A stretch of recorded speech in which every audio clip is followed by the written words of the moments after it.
Hi, I am Anna with 10 Stars Property Management. Today, I will be walking you through the steps on how to put in any requests in for your property. Let's get right into it. Once you log in your portal, click on the left side of your screen the Rental Owner option. Then click on Requests. Once you are on the next page, you can choose Add Request. Then you can input a subject, a description, and even attach documents, photos, or videos. To be even more specific, you can choose the property it is for if you have more than one. Then click Submit and this request will arrive to us instantly. We will then assign this to the right department and get right to work on it.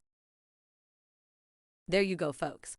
Another easy process at your fingertips that is accessible at any time from anywhere. This is the best way to request anything you need from repairs, leasing, blocking off your vacation rental, or anything at all. Make sure to watch our other videos to make your experience with us a great one. Thank you.